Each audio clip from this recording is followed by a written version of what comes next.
দর্শক, আজকের ভিডিওতে আপনারা জানতে পারবেন কিভাবে সিজফায়ারের আড়ালে ইরান নিজেদের এমন কিছু সিক্রেট অস্ত্রের মজুদ গড়ে তুলেছে যা আমেরিকা বা ইসরায়েলের কল্পনারও বাইরে। জানতে পারবেন কেন ইরানের শীর্ষ কমান্ডার প্রকাশ্যেই আমেরিকাকে চ্যালেঞ্জ ছুড়ে দিয়ে বলেছেন যে এখন যুদ্ধ অনিবার্য। আর সবচেয়ে বড় চমকটা হলো পশ্চিমা মিডিয়া বিবিসি নিজেই ফাঁস করে দিয়েছে কিভাবে ইরান আমেরিকার অন্তত 20টির বেশি সামরিক ঘাঁটি ধ্বংস করেছিল, যে সত্যটা ডোনাল্ড ট্রাম্প এতদিন সযত্নে লুকিয়ে রেখেছিলেন। আজকের এই বিশ্লেষণটি অত্যন্ত গভীর হতে চলেছে, তাই শেষ পর্যন্ত অবশ্যই আপনারা আমার সাথে থাকবেন।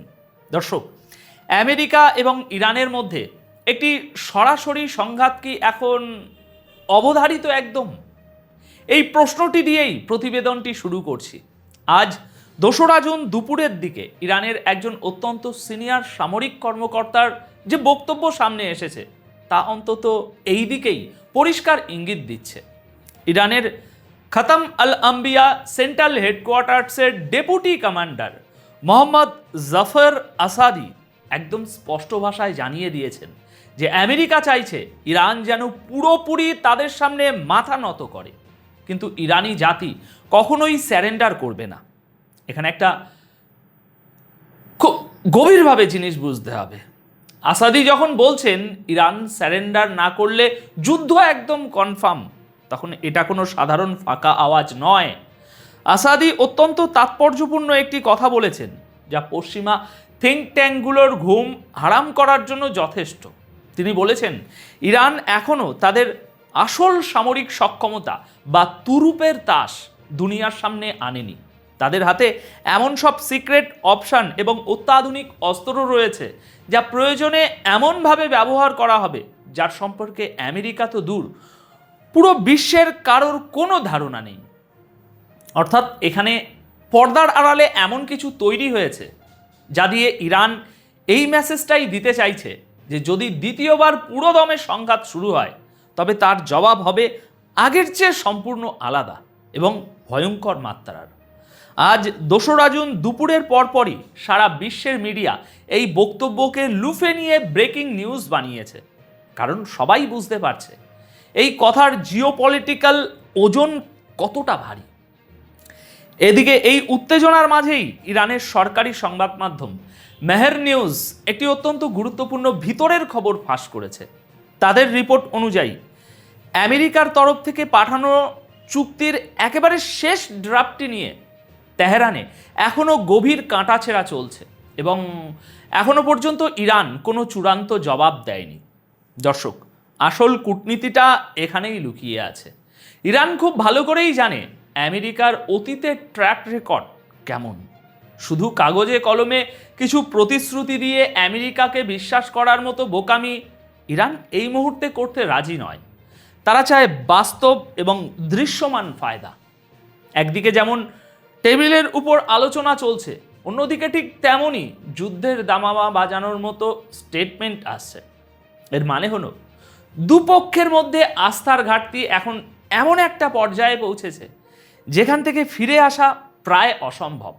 তাই এখন প্রশ্ন হলো, শেষ মুহূর্তে কি কোনো কূটনীতি ম্যাজিক দেখাবে, নাকি পুরো মিডল ইস্ট আবার একটি সরাসরি এবং বিধ্বংসী যুদ্ধের দিকে এগিয়ে যাচ্ছে? দেখুন, ইরানের অবস্থান অত্যন্ত পরিষ্কার।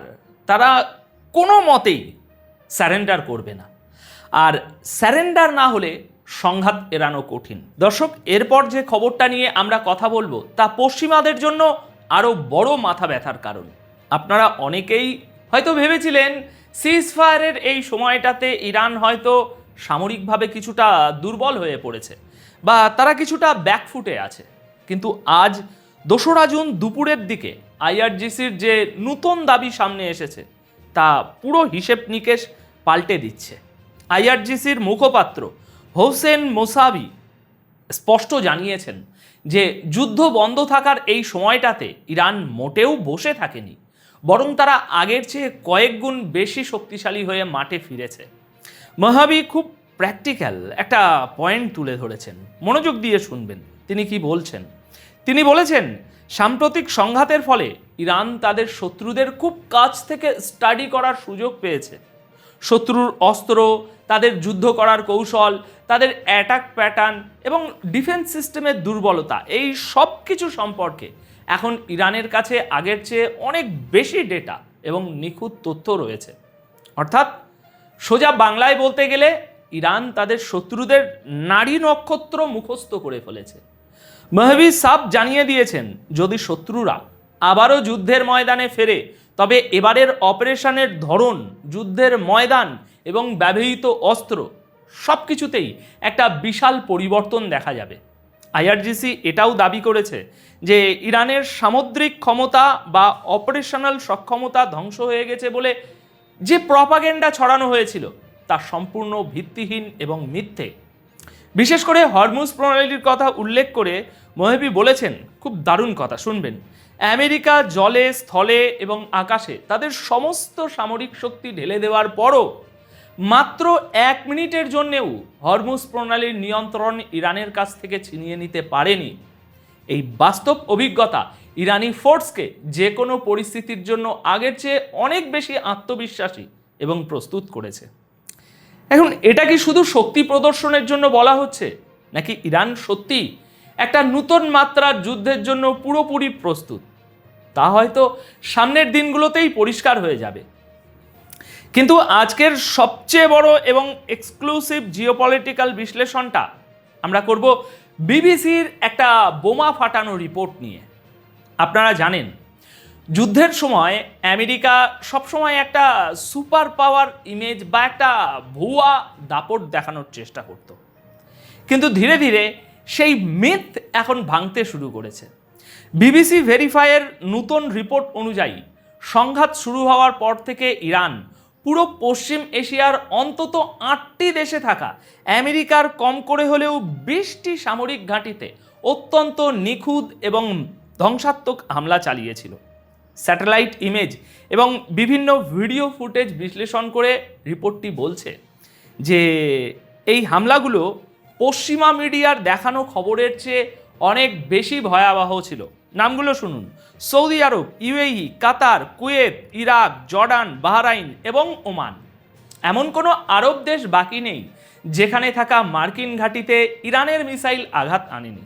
এই হামলাগুলোতে আমেরিকার মিলিয়ন মিলিয়ন ডলারের অ্যাডভান্স এয়ার ডিফেন্স সিস্টেম, মাঝ আকাশে তেল ভরার যে এয়ারক্রাফট, সেই এয়ারক্রাফট এবং অত্যন্ত দামি র্যাডার সিস্টেম সব ধ্বংস হয়েছে।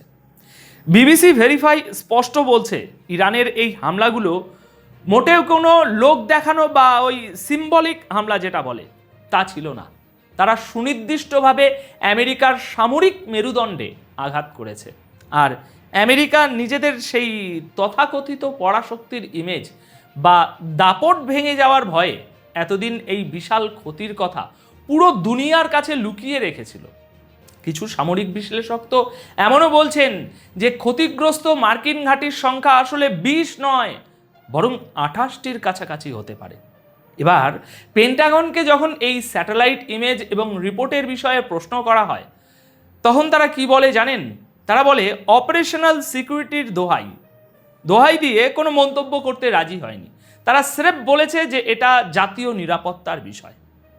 এখানে একটা জিনিস খুব গভীর মনোযোগ দিয়ে বুঝতে হবে দর্শক, 8ই এপ্রিল যে যুদ্ধটা থেমে গিয়েছিল তা কি আমেরিকা সত্যি শান্তি প্রতিষ্ঠার জন্য থামিয়েছিল, নাকি নিজেদের সামরিক ঘাঁটিগুলোর আরও বড় ধরনের ধ্বংসযজ্ঞ থেকে বাঁচানোর সামরিক ঘাঁটিগুলোর জন্যই একটা তড়িঘড়ি করে সিজফায়ারের রাস্তা বেছে নেওয়া হয়েছিল? আজ জুনে এসে যখন এই সত্যগুলো ফাঁস হচ্ছে, তখন এটা একদম জলের মতো পরিষ্কার যে ক্ষতি শুধু একতরফা হয়নি। ইরানের পাল্টা হামলাগুলো আমেরিকাকে এমন কিছু জোরালো ধাক্কা দিয়েছে যা ডোনাল্ড ট্রাম্পের ইমেজের উপর একটা স্থায়ী কলঙ্ক লাগিয়ে দিয়েছে। পর্দার আড়ালে আমেরিকা যে কতটা চাপের মুখে ছিল এবং পুরো দুনিয়াকে আসলে যুদ্ধের কতটা কম সত্য জানানো হয়েছে, এই রিপোর্ট তারই একটা জলজ্যান্ত প্রমাণ। তো দর্শক, এই পুরো জিওপলিটিক্যাল সিনারিওটা যদি আমরা এক লাইনে বিশ্লেষণ করি, তাহলে দেখা যাচ্ছে যে আমেরিকা একদিকে কূটনৈতিক চাপ প্রয়োগের চেষ্টা করছে, কিন্তু অন্যদিকে ইরান এই সিজফায়ারের সময়টাকে কাজে লাগিয়ে নিজেদের সামরিক কৌশল এবং অস্ত্রের মজুতকে এমন একটা পর্যায়ে নিয়ে গেছে যা পশ্চিমাদের জন্য এক অজানা আতঙ্কের কারণ হয়ে দাঁড়িয়েছে। আর বিবিসির রিপোর্ট আজ এটা প্রমাণ করে দিল যে আমেরিকার অপ্রতিরোধ্য হওয়ার যে ন্যারেটিভ, তা আসলে পশ্চিমা মিডিয়ার তৈরি করা একটা ফাঁপা আওয়াজ মাত্র। এই মুহূর্তে পুরো অঞ্চল এমন একটা বারুদের স্তূপের উপর বসে আছে, যেখানে একটা ছোট্ট স্ফুলিঙ্গ পরিস্থিতিটাকে আবারও একটা ভয়াবহ যুদ্ধের দিকে ঠেলে দিতে পারে। এখন আপনাদের কি মনে হয়, ইরান কি সত্যি তাদের নতুন সিক্রেট অস্ত্রগুলো দিয়ে আমেরিকার এই আধিপত্যকে চূড়ান্তভাবে চ্যালেঞ্জ করতে পারবে, নাকি শেষ পর্যন্ত কোনো কূটনৈতিক সমঝোতায় গিয়ে পরিস্থিতি শান্ত হবে? আপনাদের মূল্যবান মতামত অবশ্যই কমেন্ট বক্সে জানাবেন। আজ তাহলে এ পর্যন্তই, দেখা হবে আগামীকালকের ভিডিওতে নতুন কোনো জিওপলিটিক্যাল সমীকরণের বিশ্লেষণ নিয়ে। সবাই খুব ভালো থাকবেন, সুস্থ থাকবেন। ধন্যবাদ আপনাদের সকলকে।